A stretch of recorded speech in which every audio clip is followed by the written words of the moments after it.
C'est parti. Voilà, donc je vais vous présenter maintenant la petite histoire du QI. Je me suis amusé à faire ça.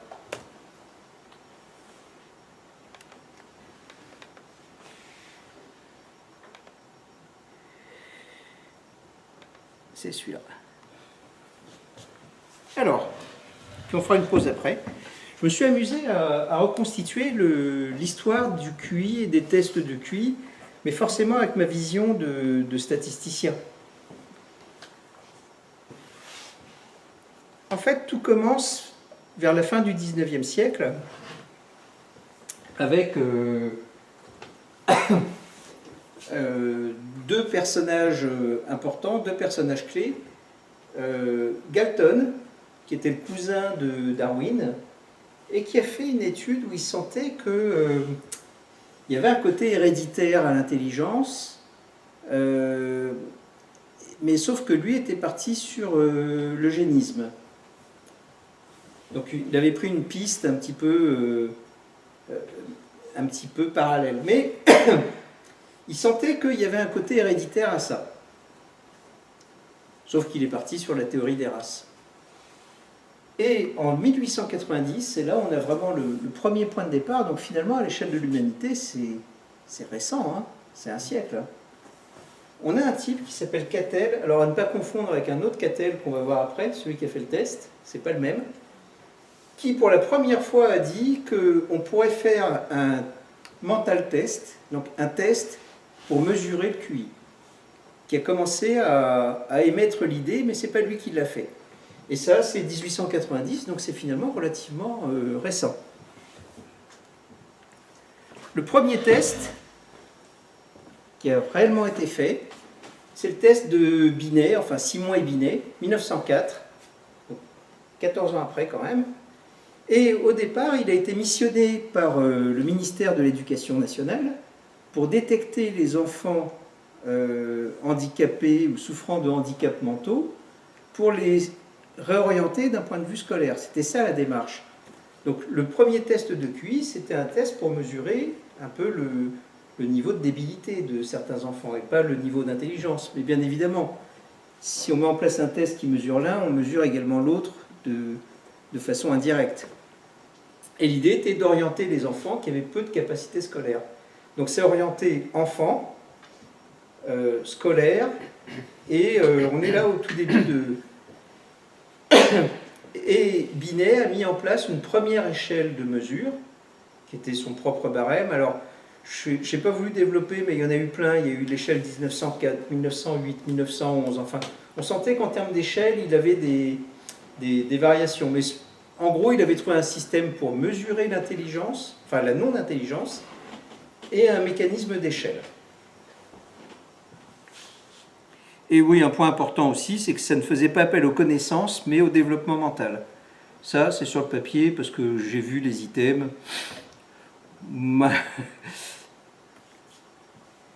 Alors, Binet a fait une vraie levée de bouclier, hein. On lui a dit, mais qui êtes-vous, monsieur, pour dire comme ça, prétendre mesurer l'intelligence Et d'abord, c'est quoi l'intelligence? Et Binet a eu cette remarque, je me suis fait plaisir en la remettant, il a dit, l'intelligence, c'est ce que mesure mon test. Et vous verrez que finalement, c'est ça le cœur du problème, c'est qu'est-ce que c'est que l'intelligence? Et là, je n'ai pas de réponse, hein. Mais je vais vous montrer en tout cas comment je vois les choses. En 1904, toujours, donc la même année, on a un Anglais qui a repris les travaux de Galton, donc celui qui faisait la théorie sur l'eugénisme, et qui a fait une méthode d'analyse qu'on appelle l'analyse factorielle. D'abord, c'est lui qui l'a inventé, cette méthode, ce qui est une méthode statistique. Donc, vous voyez, on commence à arriver là sur des choses un peu robustes. Et il a défini le facteur G, G en italique, qui a en gros un score d'intelligence, mais multifactoriel. En gros, il a dit, bon ben voilà, l'intelligence, c'est une combinaison, je dis bien une combinaison, hein, de ça, plus ça, plus ça, plus ça. Alors, cette approche-là, elle est intéressante, c'est que du coup, l'intelligence, c'est pas un truc qui se mesure, c'est une combinaison de plusieurs scores.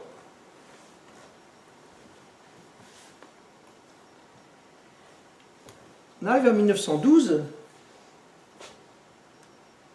un an après la mort de Binet, on a un Allemand qui s'appelle William Stern qui introduit le premier le terme de QI et il le définit comme, à cette époque-là, on est toujours sur l'approche vers les enfants, hein, et il le définit comme étant le quotient de l'âge mental sur l'âge réel, multiplié par 100, c'est un pourcentage en fait. Donc un QI de 120, ça veut dire qu'un enfant de 12 ans, un enfant de 10 ans, a l'intelligence d'un enfant de 12 ans. Et d'où le terme Q de QI, quotient, puisqu'on est bien sur un quotient. Donc cette notion de quotient date de 1912. Vous voyez que petit à petit, les choses s'affinent. Hein. On arrive à 1939 avec quelqu'un dont le nom doit vous parler, David Wechsler. Et Wechsler, c'est lui qui a introduit la loi normale dans le QI. C'est qu'il a dit, ben, après tout, vu ce qu'est la loi normale, ben, le QI suit forcément une distribution normale. Et en ça, moi je ne peux être que d'accord. C'est que, quel que soit ce que l'on mesure, ça suit une distribution normale. J'ai fait mon sport. Mais c'est quand même un truc intéressant, donc c'est 1939. Parce que les scores qu'on avait avant, c'était des scores qui n'étaient pas du tout calculés par rapport à la loi normale. Je vais vous parler maintenant de quelqu'un qui est toujours en 1939, qui s'appelle Louis-Léon Thurston. Et Thurston a remis en cause la thèse de Spearman. Vous savez, Spearman qui disait que l'intelligence c'était le facteur G et qui était une combinaison de plusieurs dimensions, ou de plusieurs approches en tout cas. Et lui, il dit que non, l'intelligence c'est plusieurs approches mais qui sont dites orthogonales, c'est-à-dire sans lien les unes avec les autres. C'est-à-dire qu'on a des critères qui se mesurent séparément et ça n'a pas beaucoup de sens de les fusionner ensemble, par exemple de mettre dans un même test toutes les approches différentes, parce qu'on mélangerait des choux et des carottes. Donc c'est son approche à lui, en tout cas, qui a été étayée. Et en gros, il dit qu'il y a autant de types d'intelligence différentes qu'il y a de dimensions, et on ne peut pas dire qu'une personne est plus intelligente qu'une autre, sauf si elle est supérieure dans tous les critères. Mais sinon, la comparaison n'a pas beaucoup de sens. Alors vous verrez que tout ça, ça a eu des projections, y compris contemporaines, hein, y compris maintenant. Et donc sa conclusion, c'est que le G de Spearman n'existe pas, quoi, ça n'a pas de sens. Et lui avait identifié 7 facteurs. Voilà, ça je vous l'ai dit. Et en gros, sa conclusion à lui, c'est qu'on ne peut pas trouver un indicateur synthétique qui permette de mesurer l'intelligence, mais à minima 7.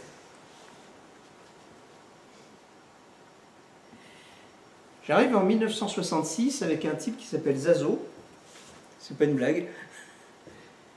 Et lui, à partir des années 48, il a repris les travaux de Binet, de mesure d'intelligence, donc toujours avec cette approche d'un test qui permet de mesurer un indicateur qui s'appelle le QI.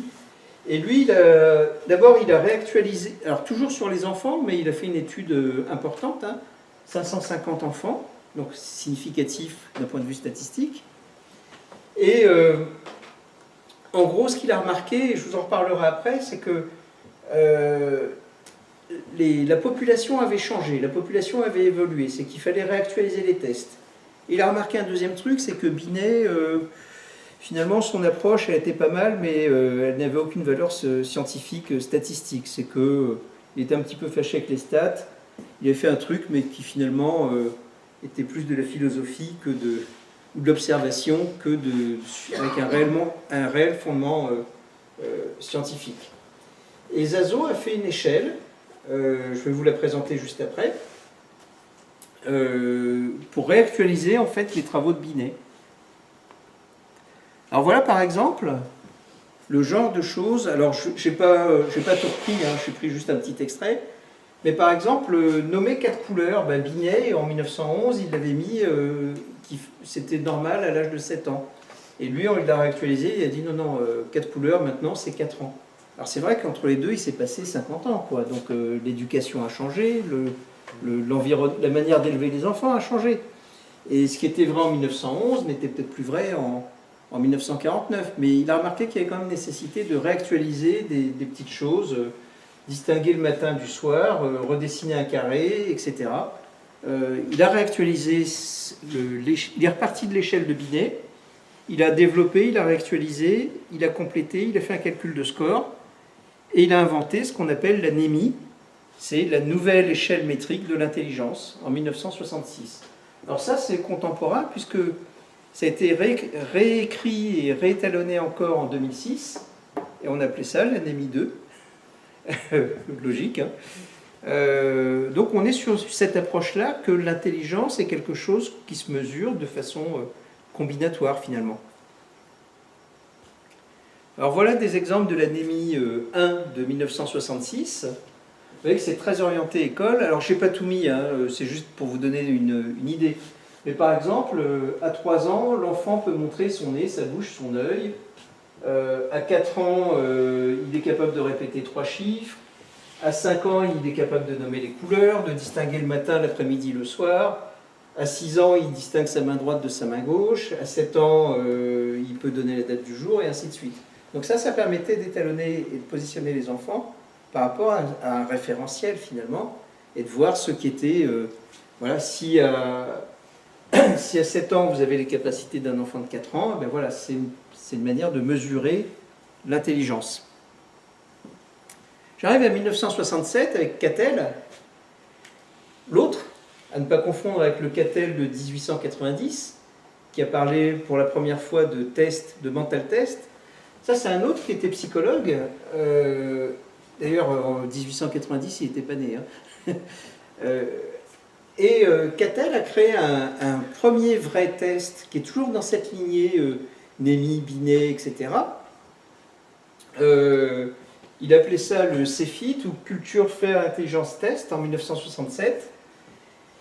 Et Cattell a fait, alors avec l'utilisation de la loi normale, et avec un écart type de 24, qui a été...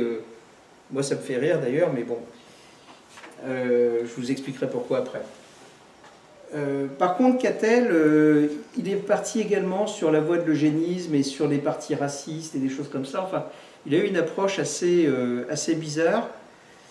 Il l'a nié à la fin de sa vie. Est-ce que c'est vrai? Est-ce que c'est faux? Voilà, je n'ai pas la connaissance de ça, mais en tout cas, ça a créé pas mal de polémiques autour du personnage. Parce que derrière ça, si vous voulez, et ce que moi j'ai retrouvé dans mes recherches, c'est qu'en gros, si je fais une caricature, on démontre toujours que le noir, l'africain est stupide et le blanc américain ou européen est intelligent. C'est que derrière ces mesures d'intelligence, il y a des groupes, y compris aujourd'hui, qui sont dans cette logique-là d'eugénisme. C'est pas mon truc, bien évidemment. On arrive à 1983 avec Howard Gardner. Et Howard Gardner a repris les travaux de l'autre approche qui consiste à dire qu'il n'y a pas une intelligence mais des intelligences. Et là, c'est le concept dit d'intelligence multiple. Donc, orienté au départ toujours sur l'enfant scolaire et par extension sur l'homme en général. Et cette théorie-là date de 1983. Alors, je ne vous cache pas que pour ma part, je ne suis pas fan du tout. Mais je sais que chez nous... je pense à quelqu'un que j'aime beaucoup, il y a des adeptes de ces théories d'intelligence multiple. Alors qu'est-ce qu'on a comme intelligence multiple? Et bien voilà, selon Gardner, hein, il y a l'intelligence logico-mathématique, spatiale, interpersonnelle, corporelle, kinesthésique, c'est déplacement du corps, mouvement du corps, musicale, rythmique, existentielle, etc. Alors, ça mérite quand même réflexion. Personnellement, je n'y crois pas, mais c'est pas fondé. C'est juste, je sais pas. Moi, si on me dit, t'es super intelligent, t'es intelligent comme Johnny ou Ribéry, je suis pas sûr que ça me fasse plaisir. Je suis pas sûr de le prendre comme un compliment. Pourtant, l'intelligence musicale, l'intelligence corporelle figure là. On parle, par exemple, je ne sais pas si dans le sport, dans le foot, on parle d'intelligence de jeu. Est-ce que c'est de l'intelligence? Pas pour moi, mais Est-ce que c'est de l'inspiration? Je veux bien le croire. Est-ce que c'est de la créativité? Oui. Mais en tout cas, ça mérite débat, sachant que je n'ai pas de réponse à ça. Hein. Mais c'est intéressant, sans réel jugement de ma part, même si là je vous ai donné une opinion, mais qui n'est pas fondée, enfin qui n'est pas scientifiquement fondée. Globalement, voilà les choses telles qu'elles se présentent. Alors juste un petit mot, c'est les tests. Comment est-ce qu'on teste? Globalement, on a le WAIS et le WISC, un qui est pour les adultes, un qui est pour les enfants. Enfin, adultes, c'est à partir de 16 ans. Hein. Alors le WAIS fait une mesure de QI qui est limitée à 150, ce qui me dérange d'un point de vue statistique, puisqu'il faut savoir que le QI est défini comme étant une mesure qui suit la loi normale, et ça depuis 1939, si même, ouais, 39. Ça suit une loi normale avec une moyenne à 100 et un écart type à 15, ou à 24 si on est chez Catel, ce qui ne change rien. Donc dire que, en gros, 3 écarts types au-dessus de la moyenne, on n'existe plus, c'est un non-sens statistique. Après dire on ne sait pas le mesurer, c'est autre chose. C'est pas le même... Et donc, il faut savoir que ces tests-là, grosso modo, tous les 10 ans, sont révisés pour être réactualisés. Alors juste, tiens, par rapport à l'âge, je suis tombé sur une étude que j'ai trouvée intéressante, qui est une étude sur ce qu'on appelle une cohorte. Alors une cohorte, par rapport à un échantillon, c'est que une cohorte, c'est on prend une population et on va suivre cette même population, donc les mêmes individus, dans le temps. Et l'intérêt de cette cohorte, c'est une cohorte d'Écossais qu'on a suivi pendant 70 ans. C'est-à-dire qu'on a pris des enfants à l'âge de 11 ans jusqu'à l'âge de 80 ans, et on a mesuré l'évolution de leur QI. Et ça, c'est un tableau final, c'est moi qui ai rajouté le trait en rouge, mais je trouve ça intéressant. C'est quel était le QI de ces personnes-là à l'âge de 11 ans, et quel est le QI de ces personnes-là à l'âge de 80 ans. Et en rouge, c'est la diagonale, c'est de dire, voilà, si j'avais 120 QI à 11 ans, est-ce que j'ai 120 QI plus tard? Et on voit que, globalement, on a quand même un nuage de points qui est autour de cet axe, et non pas un axe rabaissé, ce qui veut dire que finalement le QI ne baisse pas avec l'âge. Mais on voit aussi que certaines personnes sont au-dessus de cet axe, c'est-à-dire qu'il y a des gens qui ont amélioré leur score de QI, certains de manière importante, pardon, ça se dit comme ça, hein, certains de manière importante, et d'autres ont baissé, et certains de manière très importante d'ailleurs. Là, vraisemblablement, une maladie, du vieillissement, ou je parle bien de maladie, hein, je ne parle pas du vieillissement, qui n'est pas une maladie. Par exemple, de type Alzheimer, de type, enfin, ou un accident, enfin. Mais globalement, on est quand même bien sur un nuage de points qui est autour de la diagonale. Et j'ai plus le chiffre des coefficients de corrélation, c'est documenté, c'est correct, hein, la corrélation. Enfin, déjà visuellement, on voit bien qu'on n'est pas sur un nuage épars. Juste un petit focus comme ça, le WAIS. Le WAIS, c'est une approche de enfin c'est plusieurs approches. Après, donc on a 4 approches, 4 subtests et des subtests complémentaires. Et après, on va combiner tout ça. Alors, c'est des approches différentes. Et après, on a une ABAC qui va permettre de dire, bon ben voilà, sauf que quand l'écart est trop important, entre les subtests, le test est dit non interprétable. C'est que par exemple, si, allez, dans la mémoire des chiffres et l'arithmétique, vous avez un score de 150 et qu'ici vous êtes un score de 120, vous voyez que l'écart est trop important et vous avez un profil dit hétérogène et dans ce cas-là, on ne sait pas scorer. Par contre, si vous êtes à 120, 120, 120, 120, et bien là, on a une ABAC qui va dire, bon ben voilà, si vous êtes comme ça, votre QI, il est de temps.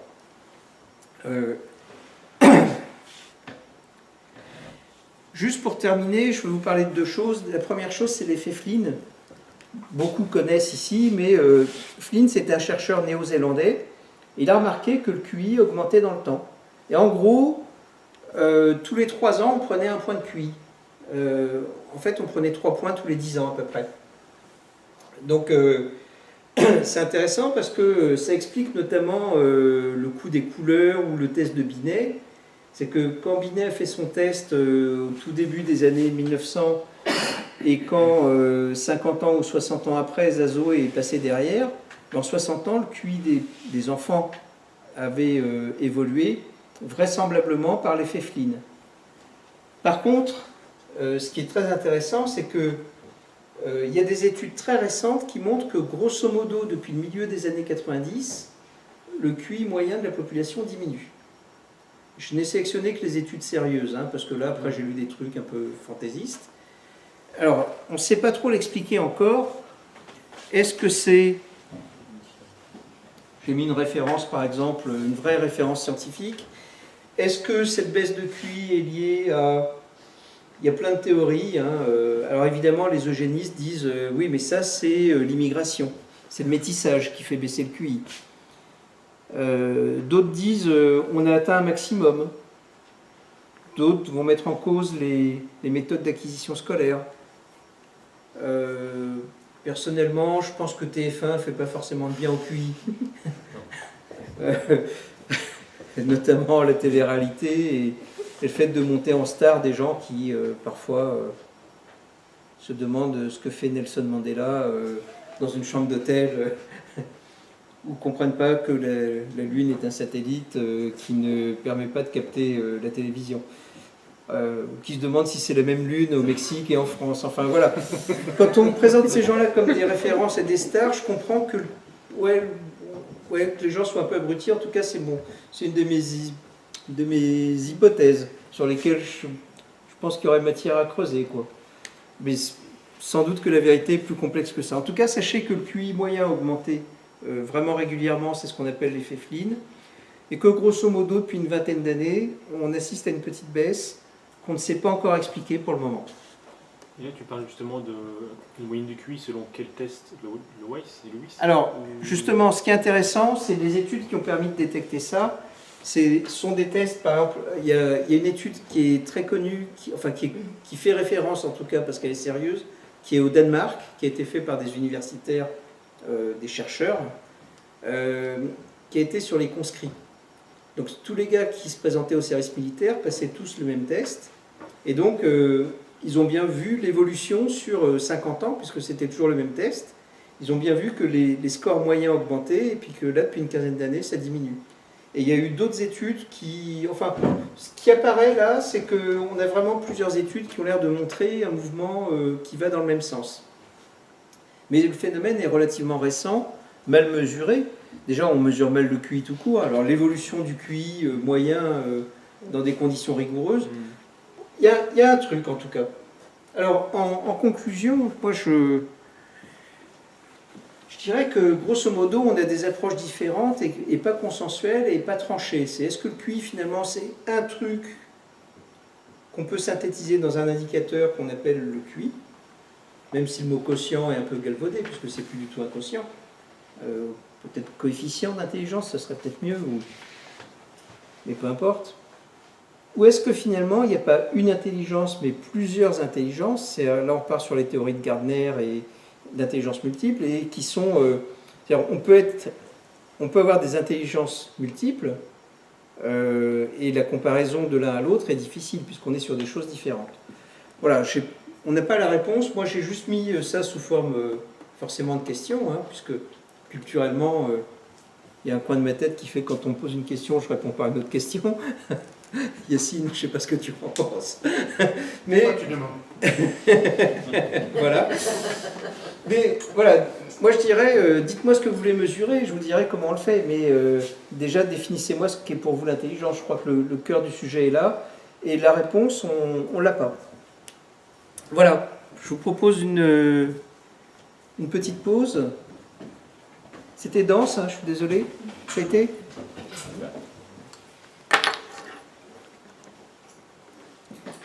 Vous savez qu'il y aurait une récompense au bout, ça allait.